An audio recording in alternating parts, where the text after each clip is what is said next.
Oi pessoal, tudo bem? Por favor, confirme aí se me escutam. Hoje nós vamos falar dessa briga da Binance com a Capital.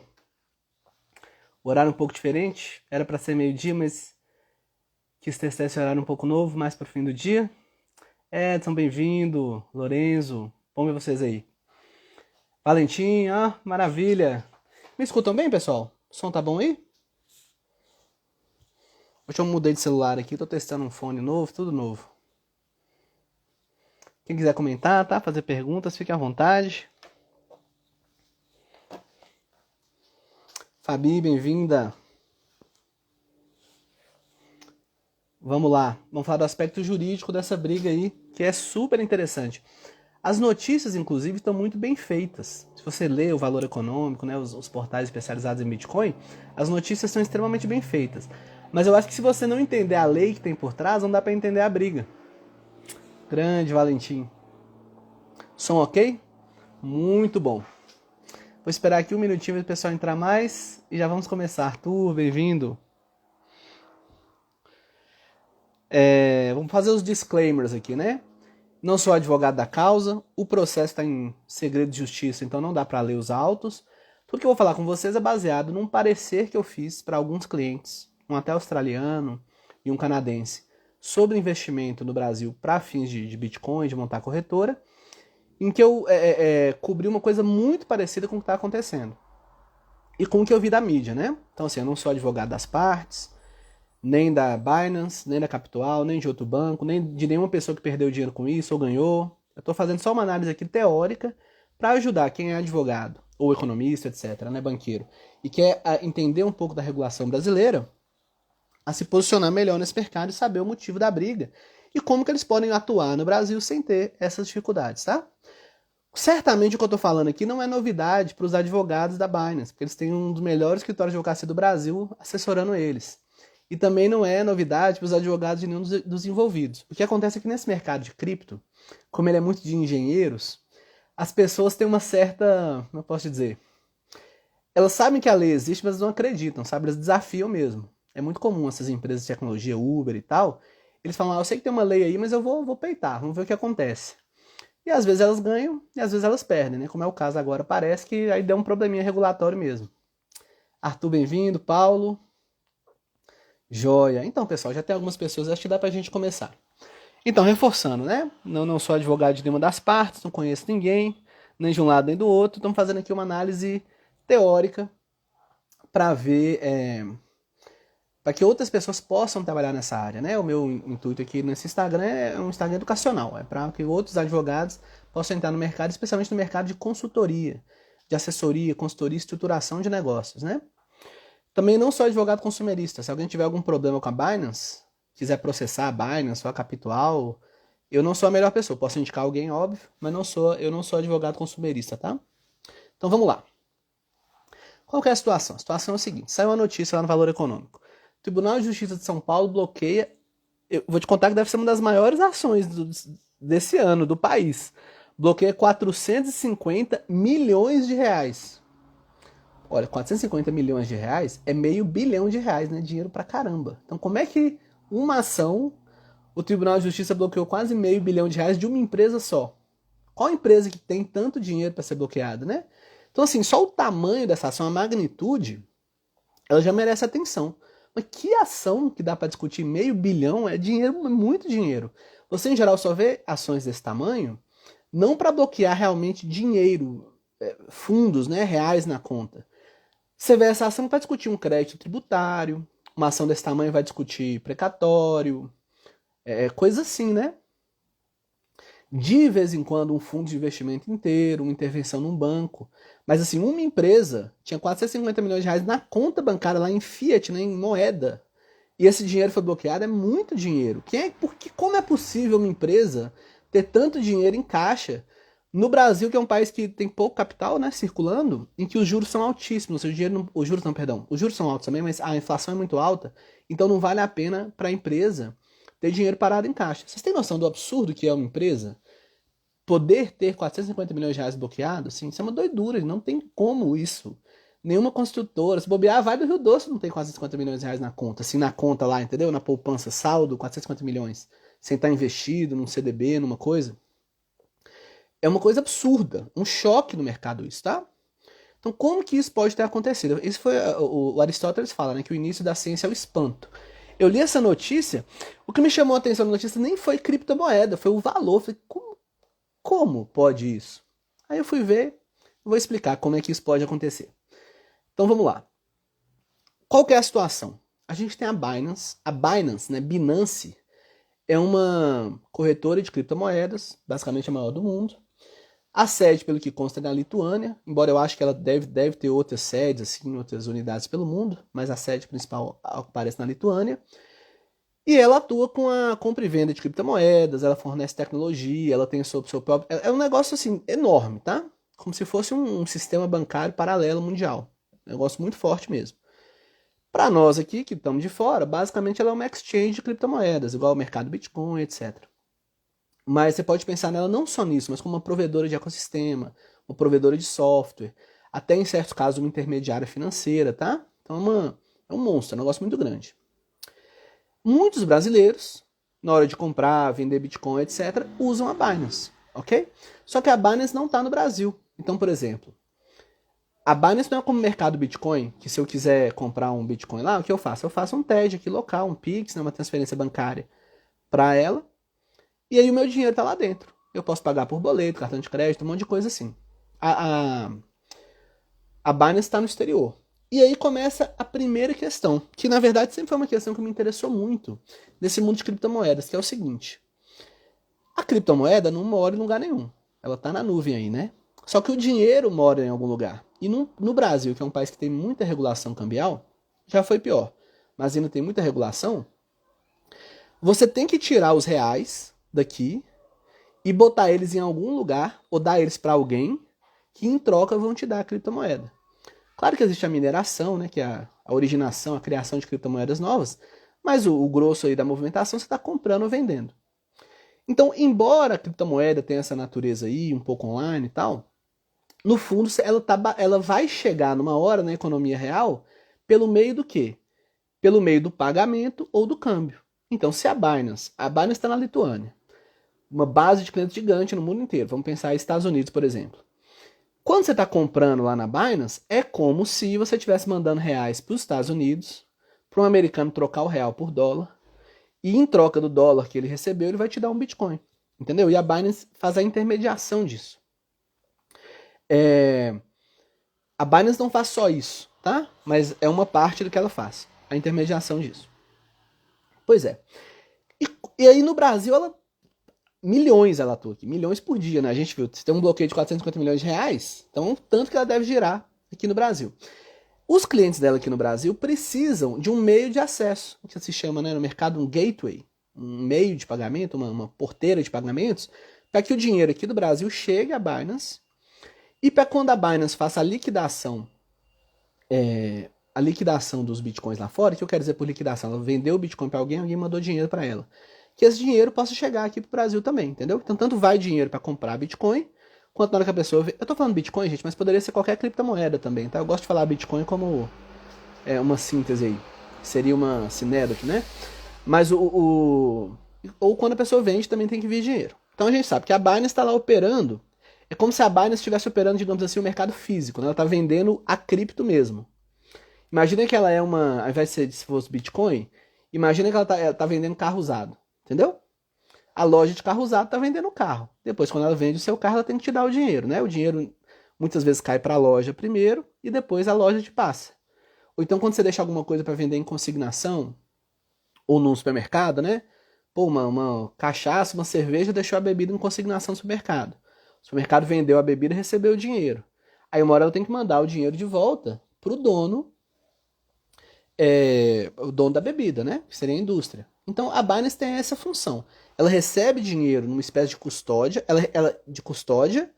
ela usa aquele dinheiro para uma operação, digamos, física, né? Seria virtual, na verdade, mas vamos dizer que é física, ou seja, ela troca uma mercadoria e depois ela devolve o dinheiro para alguém. É isso que ela faz. Como é o que o mercado Bitcoin faz, Foxbit, qualquer uma aqui. E aí, na hora de fazer isso no Brasil, aí é que vem aí que começa o interessante do negócio. Então a gente entendeu a lógica. Agora vamos pro que eu acho mais interessante. Pessoal, lembrando, tá? Podem fazer perguntas, comentários. Daniel, Marcos. Ah, Marcos, que bom te ver por aqui. Então vamos lá. O Brasil ele tem um regulamento cambial. O que isso quer dizer? Que toda vez que você precisa comprar moeda estrangeira, né, adquirir moeda estrangeira, você precisa ou de uma autorização do Banco Central, ou fazer esse negócio com alguém que tem autorização do Banco Central. Quem são essas pessoas? Bancos e casas de câmbio. Também cartões de crédito, né? Instituições financeiras. Para comprar moeda estrangeira, tá? Que eu vou chamar aqui de dólar. Então, para comprar dólar, só com esse pessoal. E se você for comprar dólar e não for com esse pessoal? É doleiro, é crime, não pode. Então a gente tem essa informação. A Binance, olha que doidura. Quando a Binance, ela tem o seu Bitcoin é seu, né? Mas ele está lá, digamos, na carteira da Binance, está guardadinho lá para ela poder vender. Quando ela vende esse Bitcoin, ela tem lá um crédito, né, um dólar, para passar para você aqui no Brasil. Como que ela poderia passar esse dólar para você? Inicialmente, se fosse uma transação comum, ela ia lá no banco dela, ia mandar um SWIFT, uma mensagem SWIFT, ou seja, uma transferência bancária internacional para a sua conta aqui no Brasil. Ele fala assim, Adler, Luca, Marcos, qual é a sua conta? Aí você fala, minha conta na Caixa Econômica, agência tal, número tal, SWIFT tal. Aí ele ia mandar uma mensagem SWIFT da conta dela na Lituânia, onde fosse, para o Brasil, entendeu? Só que isso não funciona na prática, por quê? Porque são milhões e milhões de transações por dia. Então, e a transação SWIFT ela é cara, relativamente cara, né? Comparado com Bitcoin, com criptomoedas em geral. E ela é difícil de processar, porque você tem que voltar muito para o sistema bancário financeiro, entendeu? Então, essas corretoras todas, assim, você tem que lembrar também, gente, que esse pessoal, eles não estão comercializando soja, boi. Eles não são uma pessoa que faz uma transação por dia de 100 milhões e fecha. Eles são engenheiros, eles querem que o negócio ande rápido, eles não estão muito interessados em seguir as burocracias, sabe? Eles não são advogados, nem banqueiros, nem comerciantes de soja, eles querem o negócio tocado. Então eles ia ter uma cultura também, essa cultura cripto, um pouco marginal, assim, eu tô fora do sistema e tudo. Marginal não no sentido de bandido, mas no sentido de estar revolucionário, né, criando uma coisa nova. Então o pessoal foge, eles não gostam disso. Ninguém gosta de mexer com o sistema cambial do Brasil, porque ele já é muito travado. O pessoal de cripto, então, menos ainda. Então, falando assim, olha, se eu tiver que mandar, toda santa vez que eu tiver que mandar dinheiro pro Brasil, eu vou ter que fazer uma transação de câmbio, SWIFT. O SWIFT pode demorar de 2 dias a 2, 3 semanas para ser liberado aqui pelo banco, etc. Não vai funcionar. Só que o Brasil não é o Uruguai. O Brasil não é a Lituânia, que tem meia dúzia de pessoas. O Brasil é um monstro.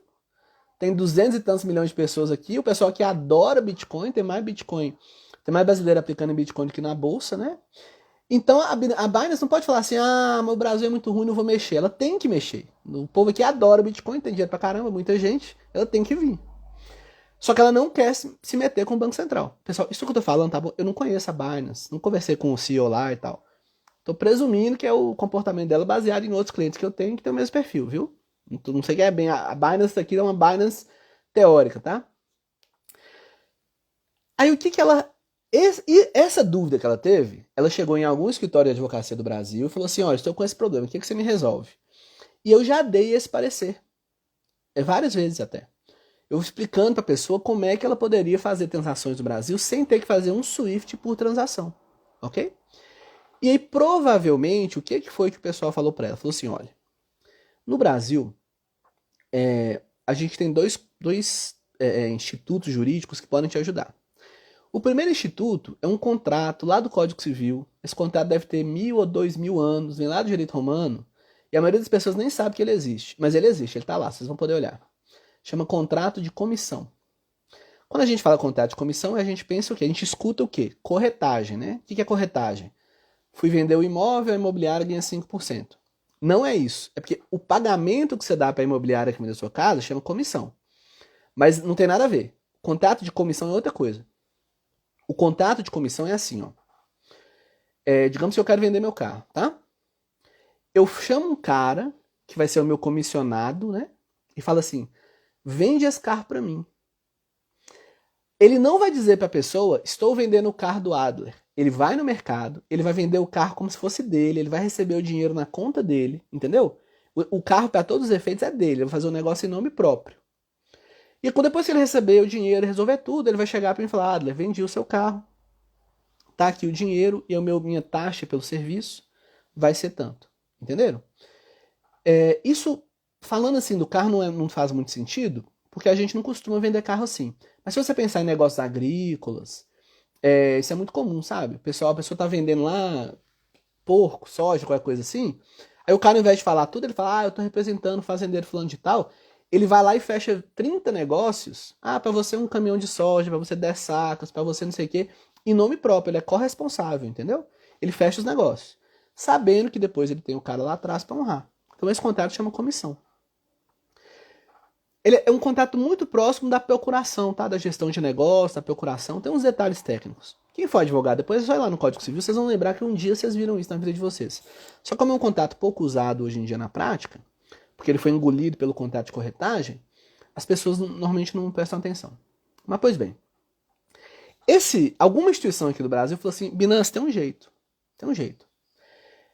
Eu vou pagar as pessoas aqui no Brasil em nome próprio, como se eu fosse você, entendeu? Eu vou liquidar as operações no Brasil em nome próprio. Então, por exemplo, Joãozinho mandou um Bitcoin para Binance.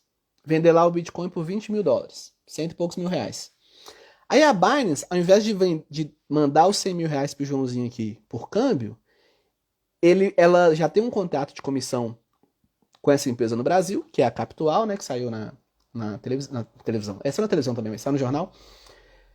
E aí, só que ao invés de ela mandar o dinheiro pro Zezinho, ela fala assim, Capital, Zezinho, liquida essa operação para mim com o Zezinho, por favor. É 100 mil reais. Aí a Capital, em nome próprio, manda um Pix, um TED, numa transferência bancária pro Zezinho, entendeu? É uma diferença muito sutil, porque olha só. Eu mandei meu Bitcoin para Binance, empresa da Lituânia. E aí eu recebi um Pix na minha conta bancária de 100 mil reais da Capital, que é uma empresa brasileira, CNPJ brasileira e tal. A Receita Federal, a polícia, a própria pessoa, entendeu? Olhando de fora, ela não vai entender. Ela vai falar assim, eu tô vendo que você mandou um Bitcoin pra Lituânia, mas por que é essa empresa Capital, que eu nunca vi mais gorda, tá te depositando 100 mil reais? O que você tem a ver com a Capital? É uma doação? É outra operação? Você prestou um serviço pra Capital? Como é que é? Aí você vai explicar, não. A Capital, na verdade, ela está liquidando em nome próprio essa dívida que a Binance tem comigo. Entenderam? Então a Capital representa, de certa forma, a Binance no Brasil. Eu não sei se foi exatamente isso que eles combinaram, mas foi algo assim. Por que eu falo que foi algo assim? Porque aí que vem um dos muitos problemas. Primeiro problema. A Capital e a Binance, elas não podem fazer câmbios ilegais. Elas não podem atuar como doleiros. Entendeu? E o que seria atuar como doleiro? Eu explico para vocês. Se a Binance mandasse, digamos que ao invés de mandar dinheiro para o Brasil, mandar o dinheiro para acertar a operação, ela mandasse criptomoedas, fizesse um cambalacho lá, alguma coisa com a Capital, de modo que ela não fosse obrigada a mandar câmbio fechado pelo Banco Central para a Capital. Se eles fizessem isso, dessa forma que eu estou falando, assim, cambalacho, seria um crime. Eles estariam agindo como doleiros. Entenderam? Porque seria assim, ó. É o que muito brasileiro até faz sem saber. O brasileiro está no exterior, quer mandar o dinheiro para a mãe aqui. Aí, ao invés dele, aí ele deposita o dinheiro na conta de um brasileiro lá no exterior e o brasileiro vai e deposita reais para a mãe dele aqui, sabe? O pessoal faz muito isso. Isso é ilegal. Você não pode fazer um acerto de contas particular para evitar fazer um câmbio. Entendem?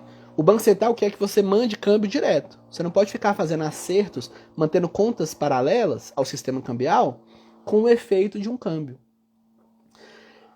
É um pouco difícil, assim, olhando de fora é um pouco confuso, né? Porque o primeiro exemplo que eu dei, um contrato de comissão ou de representação, está dentro da lei.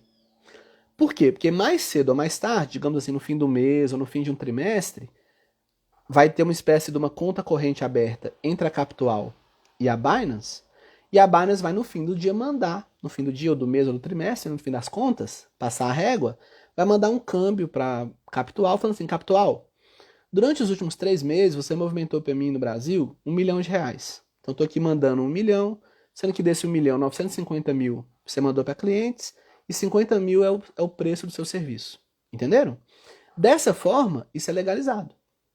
Agora, um negócio quase idêntico, quase igual, com a única diferença que depois a Binance não manda o dinheiro via câmbio para o Pactual. Ela faz um acerto paralelo, via criptomoedas, ou depositando no exterior, mas sem nunca acertar aqui no Brasil. Essa operação pode virar uma operação criminosa de doleiro, ou a gente chama de dólar cabo, tá?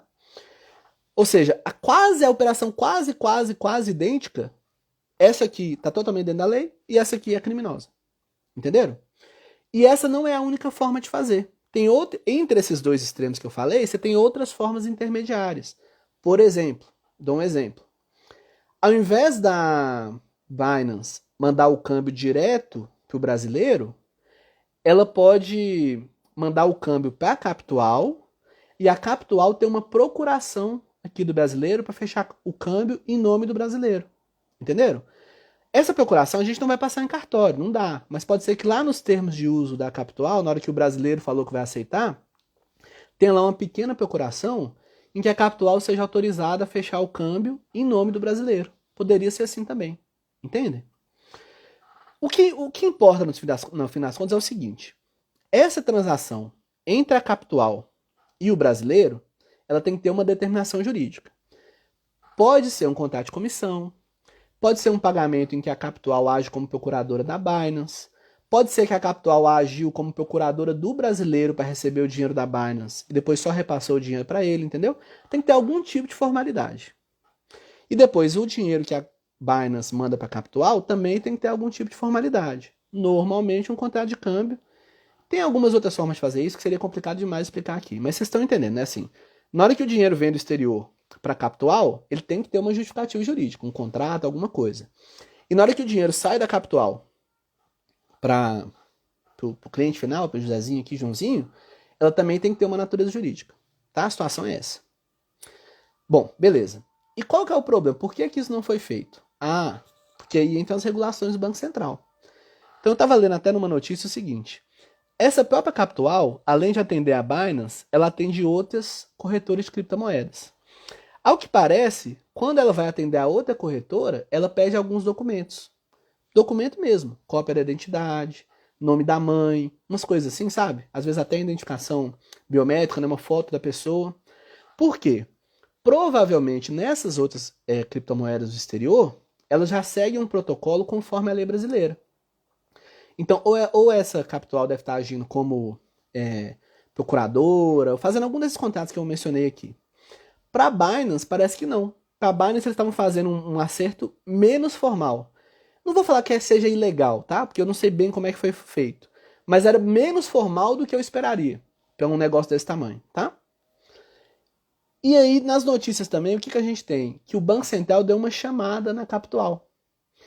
Isso é muito comum no mercado. O Banco Central é um órgão muito inteligente, tá? O Banco Central, ele não, por exemplo, ele não quer dar choques no mercado, ele não quer quebrar os bancos. Então, quando ele vê que tem alguém fazendo alguma coisa errada, ele normalmente dá, digamos assim, pode ser que ele notifique e tal, mas para simplificar, dá uma ligada e fala assim, ó pessoal, vocês estão lembrando que tem a lei tal e tal, né? A gente tá vendo aí a movimentação de vocês, fique esperto. Alguma coisa assim aconteceu, aí a Capital ligou pra Binance e falou assim, ô Binance, então, aquele esquema nosso deu ruim aqui. Porque, né, pode ser interpretado como crime e tal, a gente vai ter que mudar o organograma aqui, o sistema, de como é que trabalha. Inclusive, a defesa da Capital, ela alega que notificou a Binance dizendo isso. E o que a Binance fez? Aí a gente nunca vai saber, né? Só quando o processo sair, perder o sigilo. A Capital diz que a Binance não fez nada. Por que pode ser que a Binance não tenha feito nada? Se for verdade, né? Pelo seguinte, vocês já pensaram que você tem um sistema rodando lá 24 horas por dia, literalmente, gerando milhões e milhões e milhões. Por quê? Porque o cara vai lá, manda o dinheiro e acabou. Se você tiver que pedir para o sujeito fazer o upload da identidade dele e mandar o CPF, tirar uma foto, você diminui a velocidade, sei lá, em 90%, entendeu? Ou mais. Então você estava ganhando 10 milhões por dia, vai começar a ganhar só um, ou só meio. Você tem que, assim, dar uma quebra no procedimento. E essas empresas muito internacionalizadas, o que elas menos gostam é de ter um procedimento especial para alguns países. Porque ela está girando lá 24 horas por dia, Estados Unidos, Lituânia, ou Inglaterra, tal, tal, tal. Aí quando chega uma transação do Brasil, quebra tudo, tem que pegar outro roteiro. Elas odeiam isso. Então pode ser que ela tenha resistido por isso, entendeu? Não sei se resistiu ou não, a gente vai saber só no futuro. Mas uma das hipóteses é essa. Que ela fala, não, eu não quero mudar o meu sistema aí no Brasil. E pode ser até, aí entra os detalhes jurídicos. Pode ser até que a Binance tenha razão. Porque ela pode falar assim, olha, essas normas que o Banco Central está adotando seriam se eu fosse um banco. Mas eu não sou banco, eu sou uma corretora de bens móveis, né? O Bitcoin, tipicamente, tecnicamente, ele é um bem móvel infungível, não fungível. É uma coisa, uma moeda, um selo, um carro velho, um bem, né? Um celular. Pode ser que ela tenha falado assim, não, na verdade essas leis não se aplicam a mim, porque o que eu faço não se adequa como eu estou no exterior, né? Não, no Brasil, eu não sou uma instituição financeira, não sou sujeito a isso. Aí é o que a Capital provavelmente falou, não, mas tem uma lei aqui que fala de criptomoedas e etc e tal. E aí vem outra questão que talvez vocês não saibam, que é o ponto-chave da questão. O Brasil, desde alguns anos, ele criou as chamadas instituições de pagamento. O que são as instituições de pagamento? São os bancos eletrônicos, bancos virtuais, né? Nubank e tal. São basicamente bancos, eu estou usando banco aqui numa maneira bem lata, né? Bem ampla. Não são exatamente bancos, mas como se fosse um banco que só trabalha com moeda eletrônica. Ou seja, esses bancos todos virtuais aí, não tem como você ir lá no caixa pôr dinheiro, entendeu? Essa aqui é a grande diferença. Na Caixa Econômica, no Itaú, no Bradesco, eu vou lá com dinheiro vivo e deposito no caixa. Eles me dão um extrato. Ó, você tem tanto dinheiro vivo aqui. Essa é a única maneira que eu tenho de botar dinheiro, papel moeda, no sistema financeiro. Por quê? Porque se eu depois for usar um cartão de crédito, for usar o Nubank, papapá, eu só consigo botar nesses bancos moeda que já está sob a forma eletrônica, entendeu?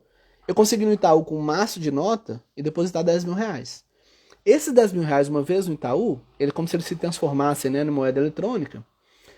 E aí eu consigo transferir para um cartão de crédito, para um cartão pré-pago, para o Nubank, para um banco virtual qualquer, para Capital e tudo. Agora eu não consigo chegar na Capital com um maço de dinheiro e depositar lá, entenderam? Então essa é a grande diferença. E aí vem uma outra questão. A Capital não é essa instituição de pagamento que eu estou falando. A Capital é como, pelo que eu entendi aqui, ela é um front, ela é o que a gente chama de white label, né? Ela é ela é uma corretora de negócios para uma outra instituição, essa sim está registrada no Banco Central, que chama Acesso. Isso é super comum no mercado. Que é o seguinte, para você se registrar como instituição de pagamento ou instituidora de sistemas de pagamento, tem vários nomes técnicos, tá? O investimento não é tão grande. 4 milhões de reais, né? Não é tão grande assim, né? Não é um dinheirinho que você tem no bolso, mas para o sistema financeiro não é nada, né? Com 4 milhões de reais, mais ou menos, 5 milhões, você consegue montar um desses banquinhos, entre aspas, né, virtuais. Só que o que o pessoal descobriu? Não precisa ter 200 mil, 5 mil bancos virtuais. Porque você ainda tem que ir no Banco Central, a sua equipe, os diretores têm que ser certificados, você tem que ter toda uma questão lá de segurança digital, né? Mas o que o pessoal descobriu? Pô, para cada pessoa com essa licença, essa pessoa pode servir de base para toda uma rede de como se fosse assim, de sites, entendeu? De distribuidores que vão usar os serviços desse banco por trás. Então, na prática, é mais ou menos assim, ó. Você tem o Itaú. Aí você tem um banco virtual, que pode ser esse Acesso, por exemplo. Não sei se é assim, tá, gente? Mas a estrutura teórica é assim. Esse Acesso, que é um banco virtual mesmo, que está registrado no Banco Central, tem licença e tudo, ele está vinculado ao Itaú, porque você sempre tem que ter um banco por trás para dar liquidez para o mercado. Aí você tem esse acesso. Esse acesso, ele faz o que a gente chama de Banking as a Service, ou seja, ele atua de back office, né, de bastidores, para uma série de outros banquinhos que na verdade não são bancos, são só sites que fazem a administração de banco de dados. Então, por exemplo, muitas vezes quando você entra nesses sites e fala assim, eu sou uma carteira eletrônica, eu sou um aplicativo de banco, na verdade aquele aplicativo ele é só uma espécie de corretor, entendeu? Ele faz uma conexão entre você e esse acesso, que é a empresa que realmente tem lá o registro no Banco Central. Isso é muito comum no mercado. Inclusive, você abrir uma dessas carteiras virtuais, que eles chamam aplicativos de banco ou bancos de segunda linha, né? Ou seja, eles são corretores dos agentes das instituições de pagamento, não é caro. Às vezes com 100, 200 mil reais você abre, entendeu? Então, olha só que loucura. A gente está falando que a Binance tinha um contrato com a Capital que nem é uma instituição financeira stricto sensu, que ainda se refere a uma outra instituição financeira, essa sim é que faz o processamento, que está ligada lá com o sistema do Banco Central. Então essa Capital é basicamente uma empresa de tecnologia pura, ela só organiza bancos de dados, falando assim, ó, tem que pagar fulano de tal, tal. Ótimo, beleza. Se a gente está falando de 100 mil reais, tranquilo. Só que nós estamos falando, gente, 450 milhões de reais bloqueados dessa Capital. Ou seja, na verdade não é bem da Capital, né? Provavelmente esse dinheiro devia estar no acesso, que é a empresa que está por trás dela. Mas vocês entendem que é muito dinheiro? Ou seja, se a gente conseguiu bloquear 450 milhões numa tacada só, ao longo de um ano, pode ser que essa Capital movimentasse o quê? Bilhões de reais, entende? Por quê? 450 milhões que estão lá são operações correntes. Alguém que depositou para a Binance ou que a Binance devolveu o dinheiro que o cara vendeu. Então esse dinheiro o cara pode sacar, pode depositar de novo. Ou seja, pode ser que essa empresa Capital, que no fundo é um software, entende? Não é nenhuma, tipo não é um banco mesmo. O banco está por trás dela. Ela estivesse movimentando anualmente bilhões de reais. Entende? Por isso é que então, na verdade, esse caso que a gente está discutindo nem é uma questão do mercado cripto em si. A criptomoeda entrou só como assim, a pontinha lá do negócio. É uma discussão do mercado de meios de pagamento brasileiro. Meios de pagamento dos últimos 5 anos no Brasil é um mercado que explodiu, gira um dinheiro sem fim. Porque igual essa Capital, Acesso, tem centenas de empresas. E poucos advogados conhecem. Entende? Por quê? Porque é uma regulação muito específica lá do Banco Central, uma regulação do câmbio, etc e tal. Rodrigo, Karen, gente. Ô, pessoal, vocês estão tão quietinhos, podem comentar, tá? Fazer perguntas. Tô explicando aqui, eu sei que é um assunto é, um pouco estranho, mas assim, tá na nossa vida, né? Todo mundo que tá vendo aqui, a gente deve usar algum tipo de carteira virtual, PagSeguro, qualquer coisa assim. Professor Marcos, muito dinheiro girando. Exatamente, professor. Essa que foi o meu estalo. Eu falei, pô, esse negócio aqui é interessante. Mas então, o fato de ser relacionado a criptomoedas, assim, juridicamente nesse caso, não interessa muito. O que interessa muito é o seguinte: essa empresa que chama Capital, qual que é a natureza jurídica dela? Esse aqui é o ponto. Por quê? Porque a Binance está falando assim: eu, Binance, não sou banco no Brasil. Não sou nada, tô nem aí. A Capital falou assim: oh, não sei se foi bem o que ela falou, né, gente? Vocês estão entendendo. Provavelmente ela falou assim: putz, ô Binance, você não é banco no Brasil não, mas eu meio que sou, entendeu? Porque eu também não sou um banco, se eu for lá no Banco Central, não tem meu registro lá de Capital como banco. Mas eu sou uma representante dessa acesso, e essa sim é uma instituição de pagamento. Então o que a gente está discutindo aqui, stricto sensu, assim, precisamente é as obrigações fiduciárias e de compliance, né?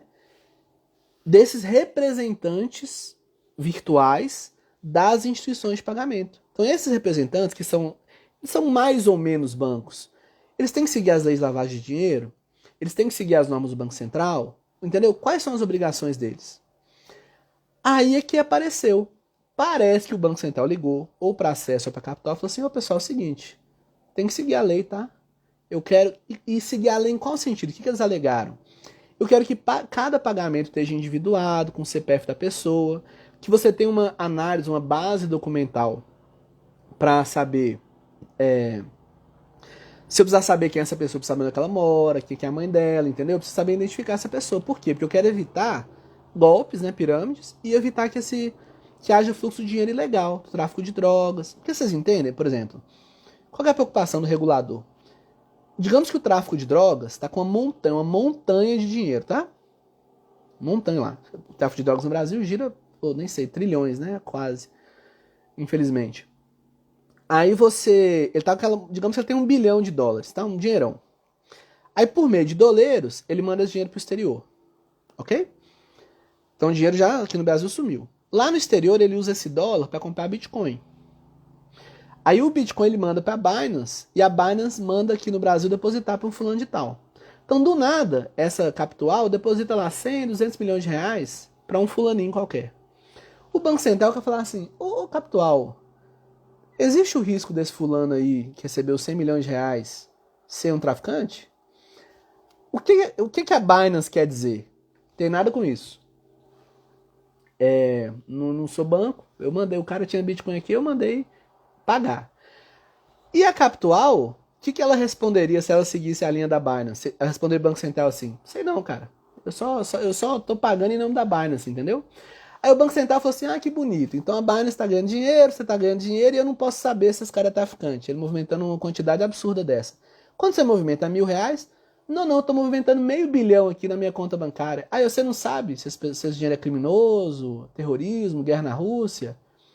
A pessoa fala, não sei de nada, não é meu problema. Entendeu? Não cola, né? Não dá. Então, provavelmente, o Banco Central ligou para a Capital ligou para o advogado falou assim, vocês vão todos para cadeia, porque isso aí dá uns 200 crimes diferentes, é fraude em câmbio, vocês não têm proteção contra terrorismo, fraude no sistema financeiro, vocês vão todos para cadeia. Aí o pessoal da Capital falou assim, aí pra cadeia é ruim. E aí eles notificaram a Binance, nós vamos parar com isso. E aí a Binance entrou na justiça pra quê?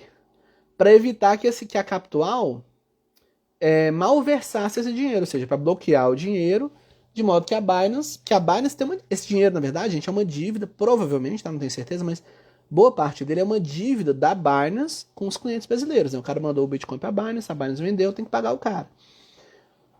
E aí o intermediário de pagamento falou, não posso mais pagar. Então a Binance entrou com a ação para bloquear aquele dinheiro, ou seja, para evitar que a Capital, sei lá, sumisse com o dinheiro, entenderam? Para a Binance um dia poder honrar as suas obrigações.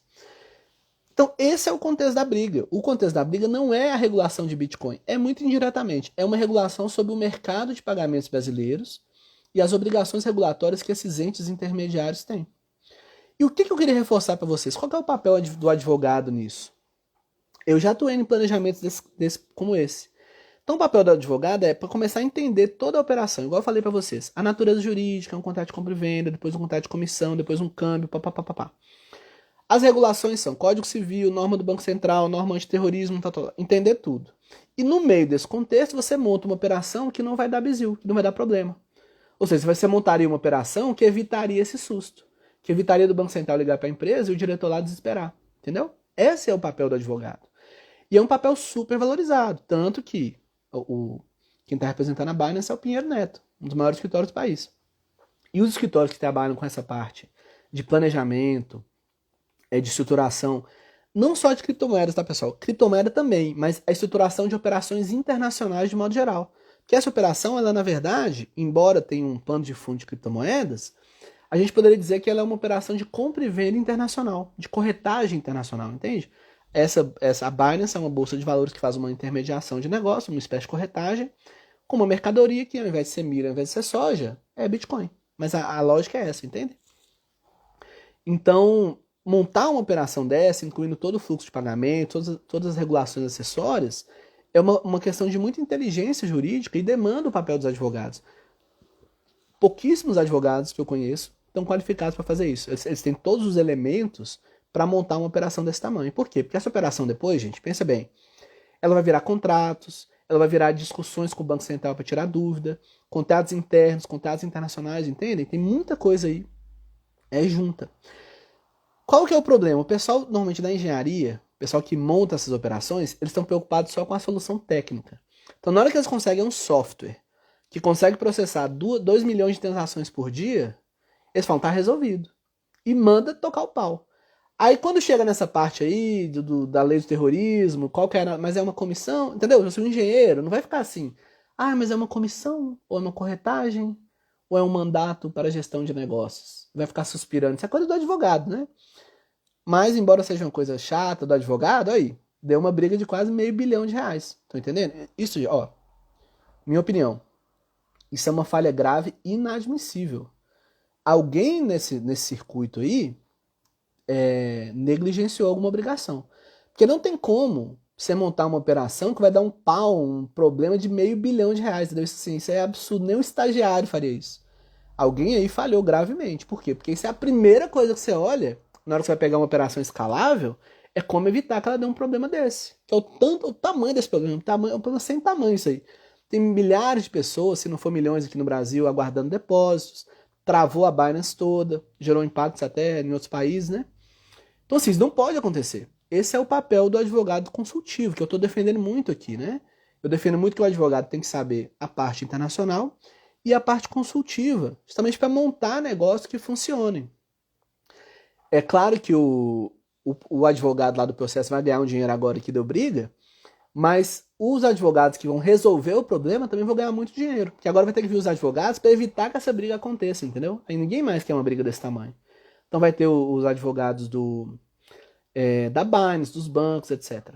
Maurício perguntou, eles estão operando há quanto tempo? Maurício, eu não sei, acho que já faz uns 3 ou 4 anos, pelo menos, tá? Que eles estão no Brasil nesse esquema assim. Isso é tudo mais ou menos recente, né? Não sei exatamente não, mas é por aí, já faz alguns anos, tá? Ou seja, eles andaram bem com esse negócio aí, correram bastante risco. Tanto que o negócio cresceu demais, né?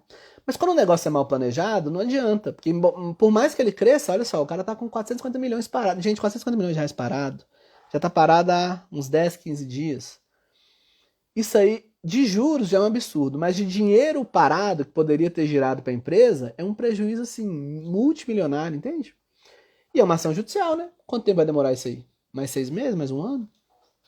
De meio bilhão parado? Assim, isso é uma doidura tão grande, isso dói no meu coração, entende? Pensa meio bilhão parado, gente, 6 meses. Nossa, é um dinheiro aqui que resolve boa parte dos problemas de infraestrutura do Brasil, meio bilhão, tá? Pra vocês terem noção, é muito dinheiro, é muito dinheiro. É mais que o Bolsa Família e tal. É muita coisa mesmo. Aliás, não é mais que o Bolsa Família, mas é uma boa parte do orçamento do Bolsa Família, tem um dinheirão mesmo. Bom, pessoal, o resumo é esse. Eu queria aproveitar, todo mundo meio caladinho hoje, mas queria aproveitar para dizer que no início de agosto, de 1º a 4 de agosto, eu vou dar um curso mesmo, gratuito, sobre a advocacia consultiva, ou seja, ensinando os advogados a atuarem de maneira consultiva e preventiva em casos exatamente como esse. De fusões, aquisições, planejamento internacional, contratos. É um curso de graça mesmo, um curso mesmo. Eu vou explicar especialmente quais são os serviços mais bem remunerados desse mercado e como que você pode atuar. Vou falar, por exemplo, dessa estruturação de operação internacional com criptomoedas, com Bitcoin, com o Banco Central, entendeu? As regulações que você tem que saber. Vou mostrar quanto que você receberia, quais seriam os honorários, quais advogados e escritórios já atuam nisso. Porque eu quero que vocês saiam um pouco do litigioso e venham para o consultivo, para planejar essas operações, literalmente, né? Bilionários que a gente está vendo aqui. Olha o Maurício comentando, 450 milhões deve ser a ponta. Exatamente. 450 milhões, Maurício, é o que tinha naquele dia lá. Naquele mês, né, digamos, nesse mês. Você imagina isso aí, toda semana, todo mês rodando, dinheiro infinito que não é. Aliás, aproveitando essa pergunta, o mercado cripto gera tanto dinheiro e foi tão bem aceito pelo brasileiro, o brasileiro adorou esse negócio, que o projeto de lei, né, que já está em discussão, talvez venha a ser aprovado ano que vem, ele basicamente iguala as corretoras de cripto a bancos ou a instituições de pagamento. Ou seja, ele acaba com essa dúvida e fala assim, olha, mexer com cripto aqui em grande valor é banco. Tem que cumprir todas as regras. Pessoalmente, eu não acho que é a melhor solução. Eu acho que tinha que dar uma liberdade maior, mas a tendência legislativa é essa. Por quê? Porque, gente, tem o seguinte, o que o governo brasileiro mais detesta? Mais que tudo. O que o governo brasileiro mais detesta é quando tem assim 100, 200, 300 mil pessoas na rua pedindo que ele tome uma iniciativa.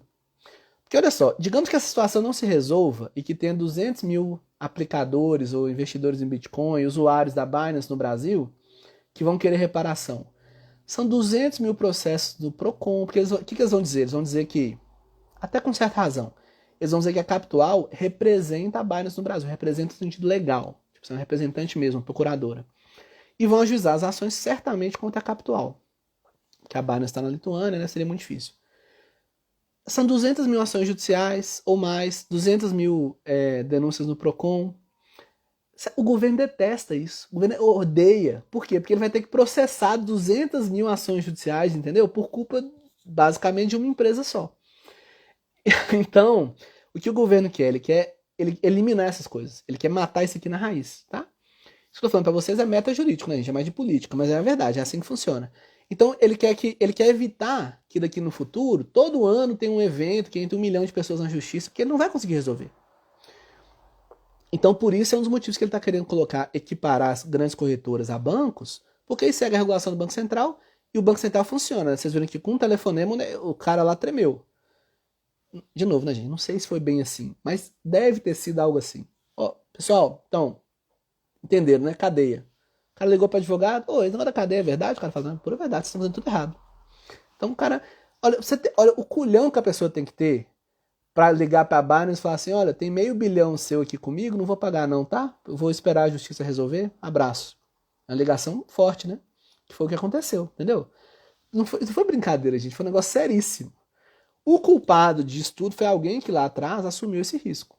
Falou assim, não, a gente sabe que tem um risco da regulação pegar a gente, mas nós vamos tocar para frente mesmo assim. Ou então, se o cara for louco demais, eles fizeram sem levar isso em conta. Pessoalmente, eu já dei 2 ou 3 pareceres sobre isso. Um dos clientes detestou. Ele falou assim, eu te contratei para me dar a solução, não era para você me dizer que não tinha jeito.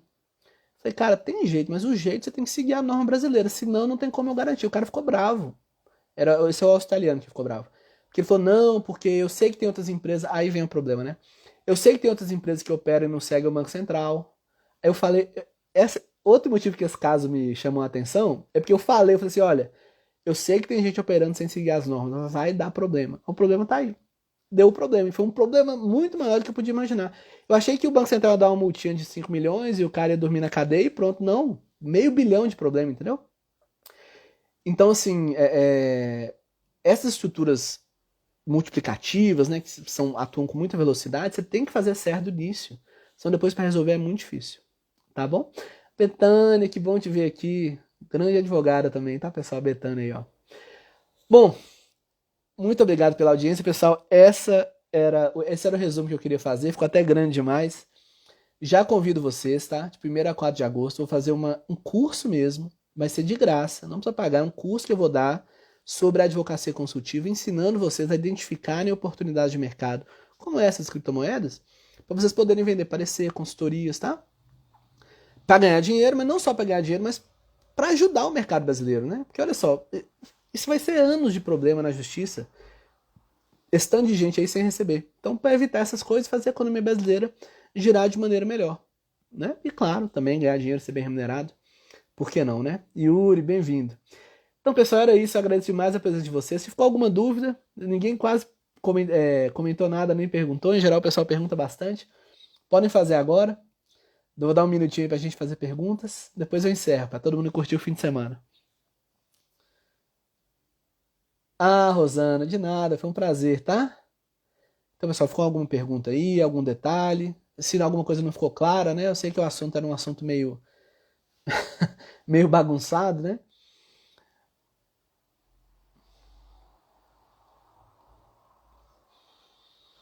Tem que saber, para atuar nessa área internacional tem que, eu acho uma delícia, tá? Mas realmente tem que saber muitas leis, né? Para entender bem esse caso, tem que saber até um pouquinho de direito penal, né? Na parte aí dos crimes cambiais e tal, regulação do Banco Central, Código Civil, e um pouco também de mercado de criptomoedas. Mas vocês viram que a questão das criptomoedas aí, então muito pontualmente, né? Ou seja, não precisa ser um grande conhecedor de criptomoedas para ter evitado esse problema. Então, pessoal, ficou sem dúvidas então? Nenhuma pergunta, esclarecimento? Maravilha. Se alguém depois tiver dúvidas, tá? Eu tô com uma caixinha de perguntas aberta no Instagram, pode perguntar por lá. A gente vai trocando ideias sobre esse assunto. E vamos acompanhando aí, ver o que vai acontecer. Muito obrigado, pessoal. Até mais. Bom fim de semana, viu? Tchau, tchau.